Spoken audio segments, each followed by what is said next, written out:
धनखड़ का इस्तीफे बाद गायब मोड, राजस्थान दौरों से बढ़ रही रहस्य की गुत्थी।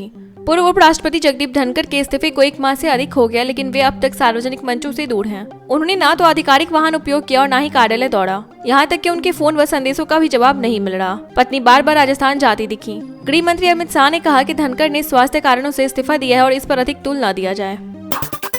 पाकिस्तान तनाव के बीच राजनाथ की चेतावनी, तैयार रहे सेनाएं।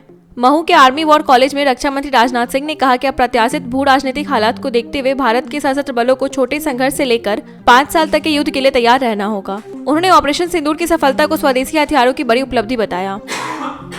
सिंह ने कहा कि भारत किसी की जमीन नहीं चाहता, लेकिन अपनी क्षेत्रीय अखंडता की रक्षा के लिए हर हद तक जाएगा। मंदिर विवाद में डीके शिवकुमार के बयान से बवाल। कर्नाटक के उप मुख्यमंत्री डीके शिवकुमार ने कहा कि मैसूर की चामुंडी हिल केवल हिंदुओं की संपत्ति नहीं है। इस बयान पर विपक्षी भाजपा ने कड़ा विरोध जताया। नेता प्रतिपक्ष आर अशोक और सांसद यदुवीर वड़ियार ने इसे हिंदुओं की आस्था पर हमला बताया। दरअसल सरकार ने बुकर पुरस्कार विजेता बानू मुश्ताक को दशहरा 2025 का उद्घाटन करने आमंत्रित किया था, जिस पर विरोध हुआ। शिवकुमार ने उसी संदर्भ में यह विवादित बयान दिया। ट्रंप ने भारत पर लगाया 50% टैरिफ, बिगड़े रिश्ते। भारत और अमेरिका के बीच मजबूत रिश्तों पर व्यापारिक विवाद की दरार गहराती दिख रही है। राष्ट्रपति डोनाल्ड ट्रंप ने भारत पर अतिरिक्त 25% शुल्क लगाते हुए कुल टैरिफ 50% कर दिया है। उन्होंने इसकी वजह भारत के ब्रिक्स समूह में शामिल होने को बताया। खास बात यह है कि भारत और ब्राजील ही ऐसे देश हैं जिन पर इतना टैरिफ लगाया गया। सवाल उठ रहा है कि आखिर बड़े सहयोगी कैसे आर्थिक तकरार में फंस गए। मराठा आंदोलन से बड़ी सरकार की टेंशन, मुंबई मार्च पर अड़े मनोज जरांगे। मनोज जरांगे ने 29 अगस्त से मुंबई में मराठा आरक्षण आंदोलन करने का ऐलान कर दिया है। इससे पहले उन्होंने गणेश उत्सव के दौरान प्रदर्शन की योजना बनाई थी। सरकार ने बातचीत के लिए शिवनेरी में उनसे मिलने मंत्रिमंडल का दल भेजा। उप मुख्यमंत्री एकनाथ शिंदे और भाजपा नेताओं ने आंदोलन स्थगित करने की अपील की, लेकिन जरांगे अड़े रहे। आगामी बीएमसी चुनाव से पहले यह आंदोलन शिंदे फडणवीस सरकार के लिए बड़ी चुनौती बन गया है। 43 बार जमानत रोकी क्यों, सीजीआई ने इलाहाबाद हाईकोर्ट को लगाई फटकार। सीबीआई केस में इलाहाबाद हाईकोर्ट द्वारा 43 बार जमानत रोकने पर सीजीआई बीआर गवई ने कड़ी नाराजगी जताई। उन्होंने कहा कि आरोपी पहले ही 3 साल से अधिक हिरासत में है, ऐसे में व्यक्तिगत स्वतंत्रता के मामलों में बार बार जमानत स्थगित करना अस्वीकार्य है। सीबीआई ने सुप्रीम कोर्ट से कहा था कि लंबित याचिकाओं की भी जमानत गलत मिसाल होगी। सीजीआई ने इसे अनुचित ठहराते हुए व्यक्तिगत स्वतंत्रता की अहमियत पर जोर दिया।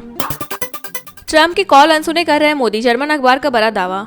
जर्मन अखबार फैस ने दावा किया कि पीएम नरेंद्र मोदी ने डोनाल्ड ट्रंप के 4 कॉल रिसीव नहीं किए। वजह यह बताई गई कि भारत अमेरिका के पाले में दिखने की बजाय चीन से रिश्ते सुधारने की रणनीति अपना रहा है। रिपोर्ट के अनुसार मोदी सरकार अमेरिका को दबाव में रखने के लिए चीन के साथ आर्थिक समीकरण बना रही है। इसी कारण भारत ने टैरिफ विवाद पर ट्रंप से बात करने से दूरी बनाई।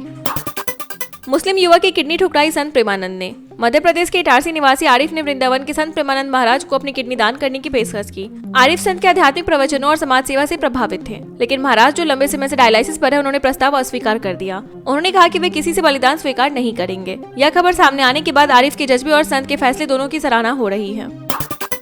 ट्रंप का टैरिफ उल्टा पड़ेगा अमेरिका पर, भारत चीन की नजदीकी से बढ़ेगा संकट। अमेरिका द्वारा भारत पर 50% तक का टैरिफ लगाने से न सिर्फ भारत बल्कि खुद अमेरिका को भी नुकसान होगा।